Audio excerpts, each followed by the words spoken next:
Nossas igrejas são bem em números reduzidos, né, pastor? Geralmente nós temos mais mulheres e crianças do que homens, mas para nós é um privilégio ter um grupo aqui tão grande de homens nesta noite para celebrar o nome do Senhor. Eu fico feliz. O pastor Elias aqui é meu contemporâneo lá do Durval de Barros, no tempo do pastor João, falecido pastor João Avelino, que o Senhor o tenha. Pense num homem que lutou para construir um grupo de homens naquela igreja, batalhou, se esforçou, ele fazia tudo que os homens falavam que melhoraria o grupo de homens, ele fazia. Pastor, vamos fazer o culto na terça-feira. Perdi o ônibus, cheguei atrasado, cheguei cansado, não consegui chegar na terça-feira, então vamos fazer na quinta. Mas não deu, na quinta eu tenho isso, aquilo, outro, tal. Vamos fazer no sábado. No sábado já tem o culto da mocidade e tal. Vamos fazer no domingo, 6 horas da tarde. E ele conseguiu levantar o grupo de homens fazendo culto domingo, 6 horas da tarde. Parece, nos nossos dias hoje parece difícil, né? Mas ele levantou o grupo de homens e fez aquele grupo funcionar domingo às 6 horas da tarde. Ele achou um espaço e ele conseguiu fazer aquele grupo funcionar. E temos até pastores aí que trabalharam com ele. O pastor Elias também já esteve lá, o irmão também falecido, o irmão Zé Martins, o pastor Geraldinho e muitos outros, o seu cunhado, que eu esqueço o nome dele, Ivani, também está lá ajudando. São homens que foram levantados com o pastor João Avelino, fazendo a sua estratégia e trazendo os homens para cultuar e louvar ao Senhor. E era um grupo de excelência.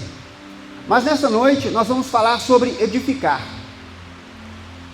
Provavelmente a maioria dos homens que aqui estão já tiveram experiência com construção em casa ou na igreja. Você sabe que não é fácil. Quando você começa a fundação, vai nos alicerces e fazendo a fundação de uma casa ou de uma igreja e você não vê o trabalho render, porque você está na fundação, jogando concreto para dentro do tubulão, gastando ferragem, cimento, areia, e você não vê aquela obra fluir. Só começa a aparecer quando começa a levantar as paredes. Aí você tem uma noção daquilo que você está fazendo. Mas enquanto está na fundação, enquanto está começando, é uma coisa muito difícil. O Senhor Jesus chamou a atenção dos discípulos falando esta palavra: qual entre vós que começa a edificar uma torre sem sentar primeiro e medir quais são os gastos? Alguns dos irmãos aqui conhecem uma torre chamada CN. Provavelmente deve ser a primeira vez que vocês estão ouvindo essa palavra. CN, letra C e a letra N, é o nome da torre. Eu, quando li esse texto aqui, eu fui buscar dentro da palavra qual é o significado de torre. Qual é o significado da palavra torre na Bíblia? O que é torre? Por que tem essa palavra torre aqui na Bíblia? Torre é o lugar onde os guardas, os vigias ficavam olhando o lado de fora da cidade para saber quando os inimigos iriam chegar, ou os amigos também. Eles eram lugares de vigia, lugares de guarda, lugares de segurança. A torre de vigia, a torre de comunicação, a torre de segurança, eram as torres construídas nas esquinas da cidade, se podemos dizer, nas esquinas da cidade, ou da construção, ou do palácio, ou de qualquer lugar que precisasse de uma segurança maior. E Jesus, falando com os discípulos, ele diz: olha, quem dentre vós que começa a edificar uma torre e não senta para ver os gastos, para saber se vai terminar, se tem recursos para terminar, ou porque se você não terminar, aquilo que poderia ser algo grande, poderia ser algo maravilhoso, vai se tornar um motivo de piada, porque as pessoas vão passar, vão rir e vão dizer: olha, ele começou, mas não tem como acabar. E uma coisa que me chama a atenção é quando você sai andando pelos bairros, a quantidade de casas sem reboco, e construção começada sem laje, construção com laje, mas não terminada, começa a rebocar sem janela. O que será que acontece com as pessoas? Será que a gente perde o foco?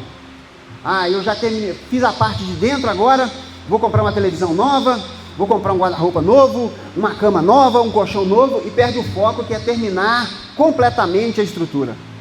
Dá uma impressão de desleixo, de falta de recurso, Isso é uma coisa que todos nós, vocês vão começar a reparar isso agora. Você passa na rua e vê casa, uma sem janela sem vidro, porta sem a porta, só o marco, começa e não termina. Jesus chama a atenção dos discípulos, olha, vamos edificar. O que é edificar? Edificar é lançar os alicerces, é lançar as paredes, é subir as paredes, colocar todas as devidas portas e janelas, fazer terminar para que aquilo que nós começamos não seja algo que venha a ser uma piada, mas que seja algo para glorificar o nome do Senhor. E eu falei dessa torre, essa torre CN, porque quando eu fui pesquisar sobre torre na Bíblia, eu vi várias torres no mundo. No mundo acontece o seguinte: nem tudo que faz sucesso está certo. Não é porque faz sucesso que está certo. Essa torre CN é uma torre que ela foi edificada no Canadá. Ela é uma torre de transmissão de televisão. Quando ela foi construída em 1979, ela foi considerada a maior construção do mundo, em altura. É a maior, era na época, agora não, já perdeu de longe. Mas em 1979, ela era a maior torre do mundo, a maior construção. Nenhum dos irmãos aqui nem sabia que essa torre existia. A Torre de Pisa, vocês conhecem a Torre de Pisa? Vocês conhecem a Torre de Pisa? Pelo menos já ouviu falar, Torre de Pisa. Por que você já ouviu falar na Torre de Pisa? Por quê? Porque ela é torta. Ela é caída. Quem olha pensa que ela está caindo. Por isso, nem tudo que faz sucesso está certo, na visão do mundo.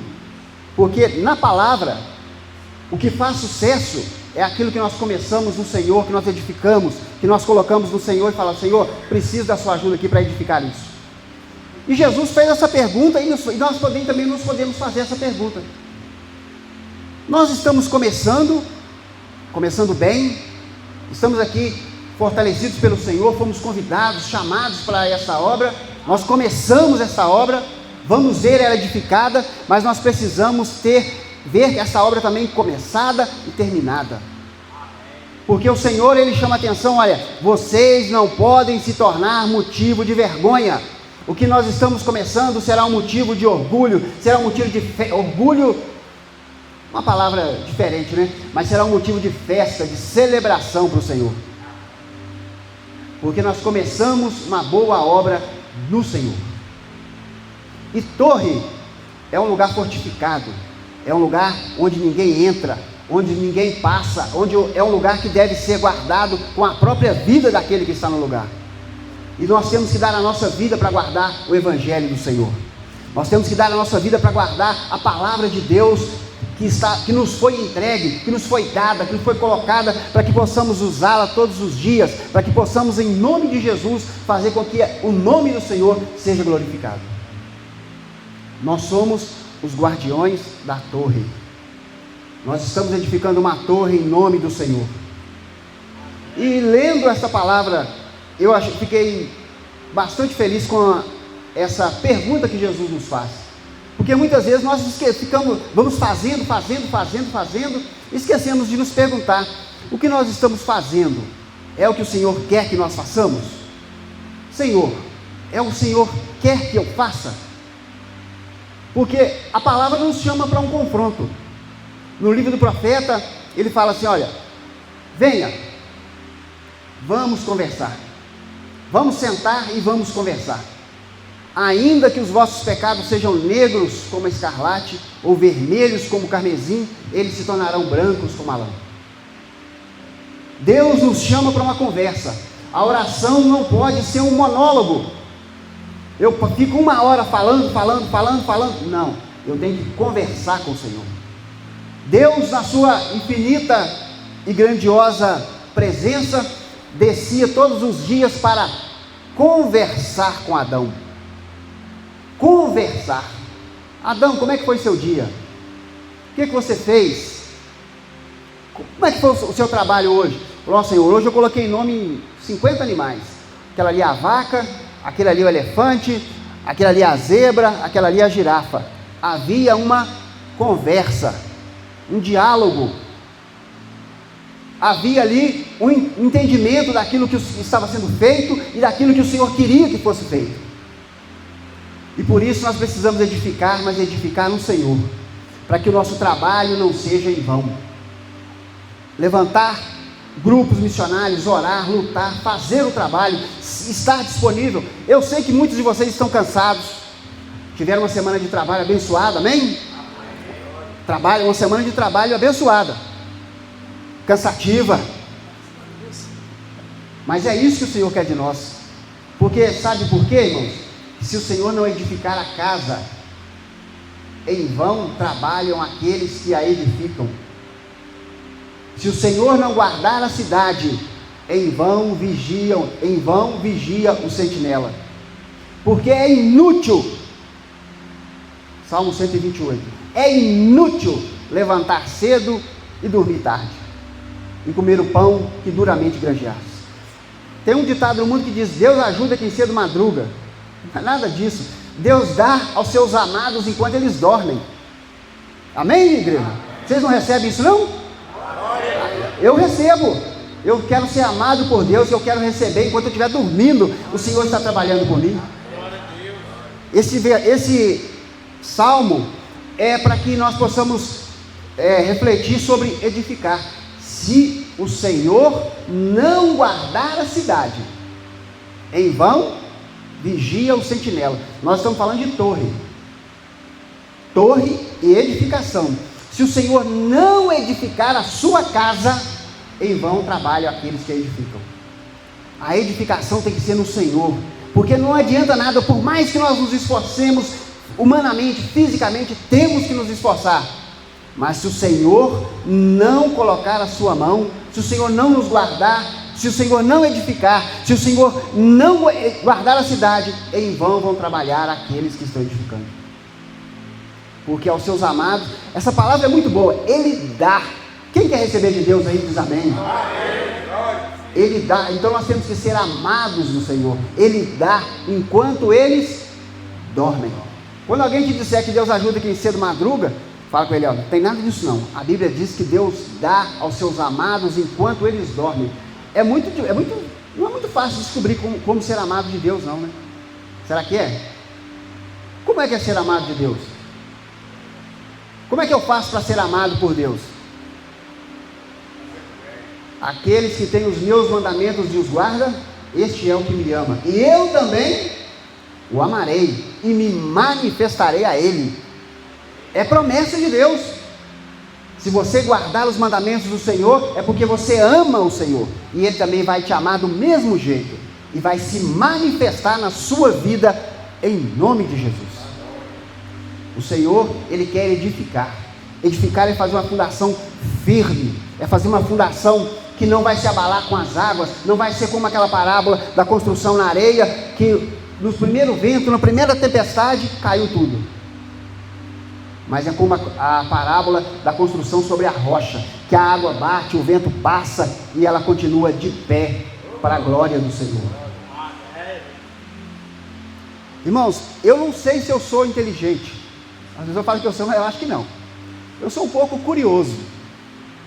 É bom ser curioso. Vocês sabiam que a água é o elemento que melhor representa Deus aqui na terra? Sabia disso? Sabia, pastor? A água, ela tem 3 estados: líquido, sólido e gasoso. A pedra de gelo é o quê? A água endurecida. O vapor, quando a sua esposa está cozinhando lá, ou quando você está fazendo um café, aquele vaporzinho que está subindo, aquilo não é fumaça, aquilo é um vapor. É um vapor d'água. Se você levar no laboratório e testar esta água, a pedra de gelo e o vapor, eles são a mesma coisa. São quimicamente a mesma coisa. H2O, é água. Os discípulos chegaram diante de Jesus e falaram: Senhor, Nós estamos com o Senhor há tanto tempo, e o Senhor vem falando do Pai, mas mostra-nos o Pai. Fala, peraí, mas eu estou com vocês, já que vocês dizem que eu estou com vocês há tanto tempo, e vocês querem ver o Pai? Porque quem vê a mim, vê o Pai. Por isso que a fórmula da água é H2O. É Deus elevado ao quadrado. Jesus é Deus elevado ao quadrado. Deus é simplesmente onipotente, onisciente e onipresente. A água, insípida, incolor e inodora. Não tem cor, não tem cheiro e não tem gosto. Deus é onipotente, onisciente e onipresente. 70% do seu corpo é água. 70% da nossa vida é a presença de Deus. 70%. Só 30% é matéria, o resto é tudo presença de Deus. Se você não tem 70% do seu corpo com a presença de Deus, você não é nada. Nós não somos nada. E a água, você já viu alguém fabricar água? Alguma empresa consegue fabricar água? Mas a gente sabe a fórmula.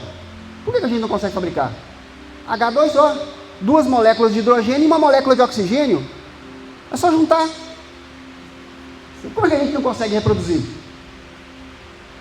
Sem água não tem colheita. Sem água não tem edificação. Sem água não tem vida. Sem água não tem sobrevivência. Sem Deus não tem edificação. Sem a presença do Espírito Santo não tem edificação. Sem a presença do Senhor não há como crescer, não há como produzir, não há como crescer, não há como ser próspero sem a presença do Senhor.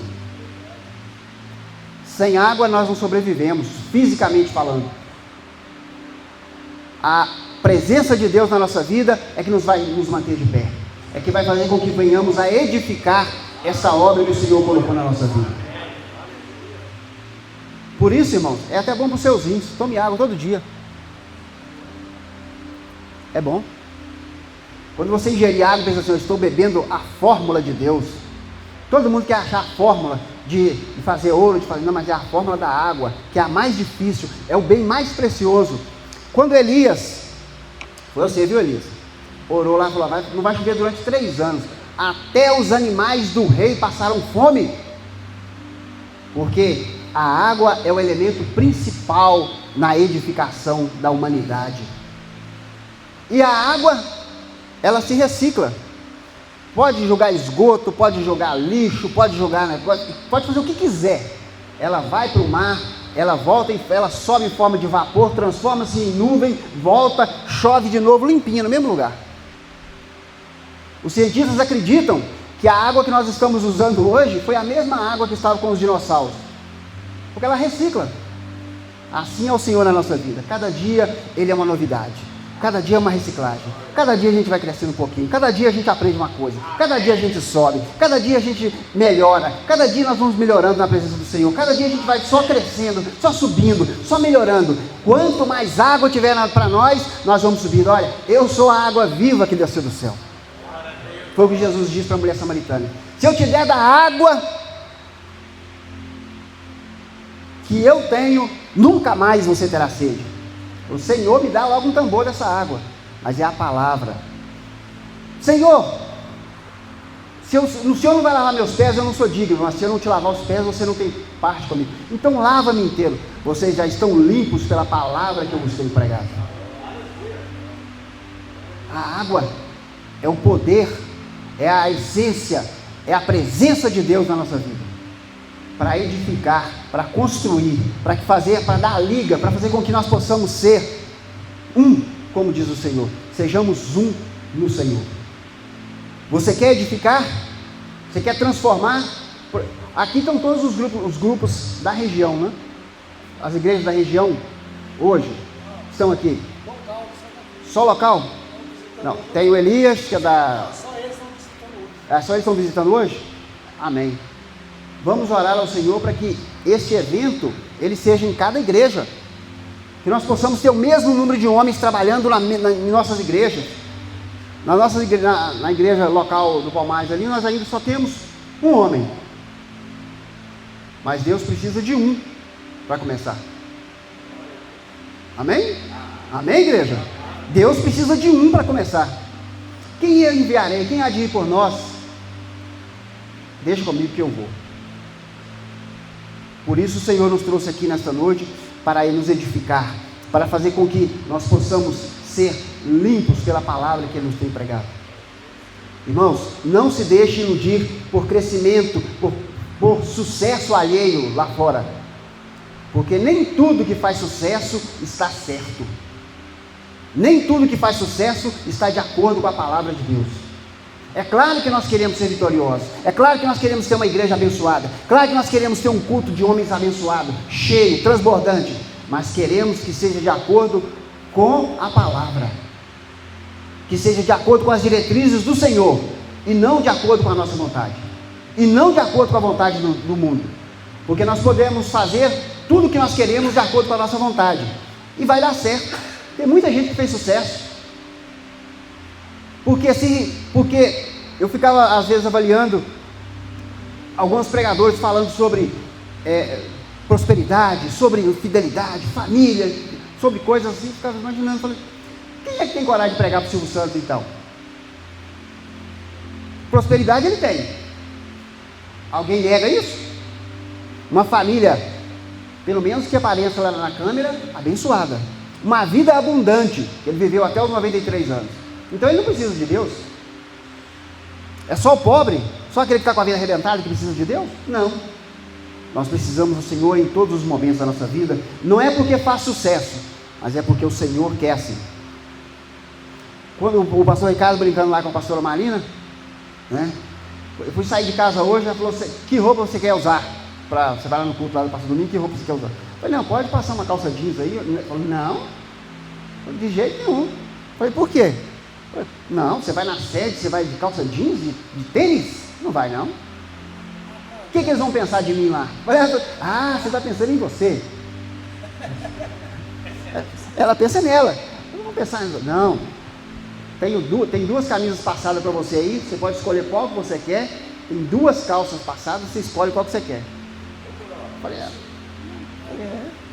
mas ela, não é virtuosa, quem achará? O seu valor excede a muitas joias. Mas ela não é isso não, irmãos, é que ela se preocupa nos mínimos. Ela enche a paciência do pastor Ricardo, liga para ele, aqui, o seu relatório está faltando 20 centavos, aqui, passou 50 centavos no relatório aí, você não percebeu não? Ixi, aqui, a conta de luz não é para pagar, ela quer pagar. A conta de luz veio sem o código de barra para pagar, mas ela quer pagar. Está lá em casa, nossa, eu não consegui. Ela me ligou hoje de manhã, levei ela, fui trabalhar, deixei ela na lotérica para pagar a conta de luz. Aí, do nada ela me liga, eu não consegui pagar a conta de luz. E o cara falou, porque não tem código de barra, porque não tem o quê, porque não sei o quê, o que eu vou fazer? A conta vai atrasar, vai cortar a luz da igreja. Eu falei, não vai não, calma aí, ó. Se não tem o código de barra para pagar, é porque não é para pagar. Mas ela não, ela quer pagar, mas ela quer pagar. Aquela não, ela se preocupa com os mínimos detalhes. O culto é às 8, ela quer chegar às 7h30. O culto lá no Duval de Barros hoje era no Diaconato. Tem um culto lá na igreja do Duval de Barros hoje. Reunião de mulheres, né?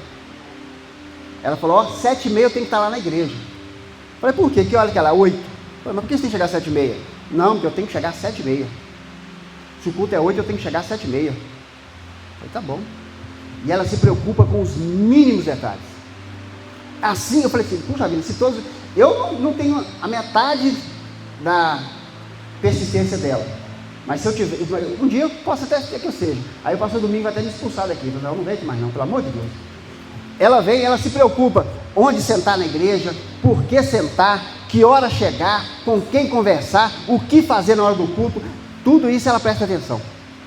Você viu? Fulano de tal estava mexendo no celular na hora do culto.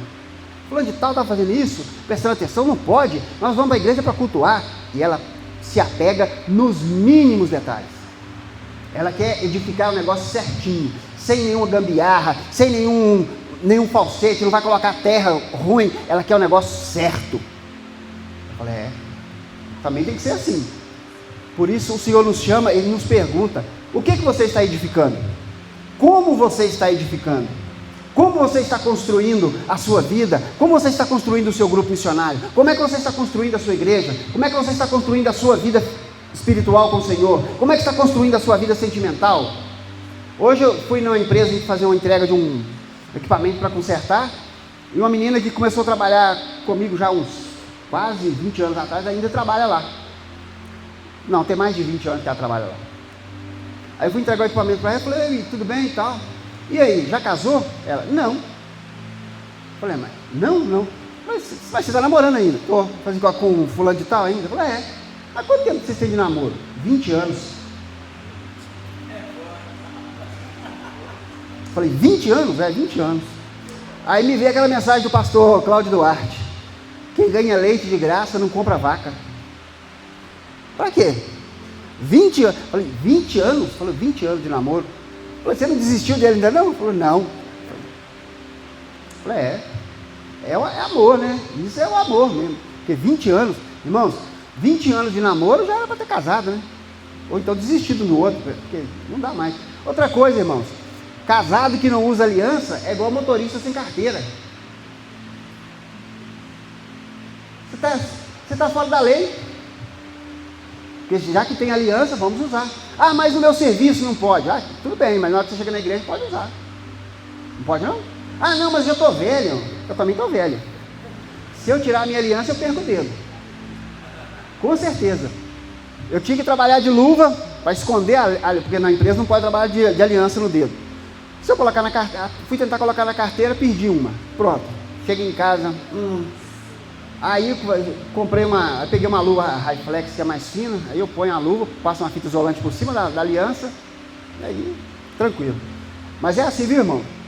Casado que não usa aliança é igual motorista sem carteira, igual motoqueiro sem carteira. Você está fora da lei, você está ilegal, tem que usar. Tem que usar. Ah, não posso usar no meu serviço, já estou velho, estou careca, estou velho, meu cabelo branco, o que vai interessar por mim? Irmão, não vigia, filho.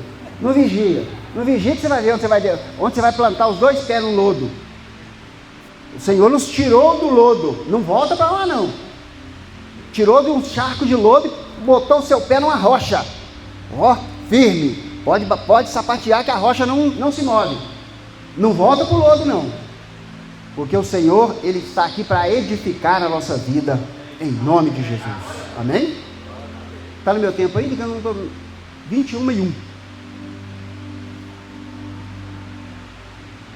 Graças a Deus. Eu estava meditando para ministrar sobre o culto de homens, e um dos textos que fala mais sobre um conselho de homem é Davi a Salomão.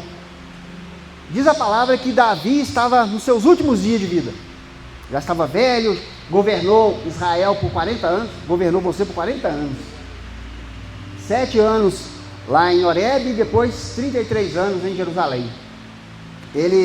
Uma coisa que ele diz a Salomão, fala com Salomão: ser homem. A única coisa que ele fala para Salomão no final da vida dele, ser homem. Por que ele fala ser homem? Porque ele mesmo tinha muitos defeitos. E uma das coisas que nós estamos aprendendo na escola dominical é que todos os reis falharam. Todos. Não tem nenhum. Tem uns que começaram muito bem, igual Saul, que foi lá e depois debandou.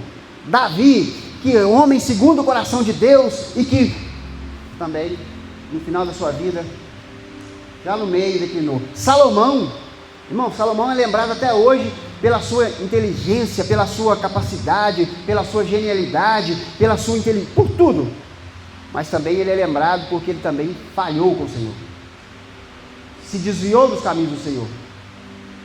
O texto diz que ele teve mais de 1000 mulheres, e Deus, não porque ele era digamos assim,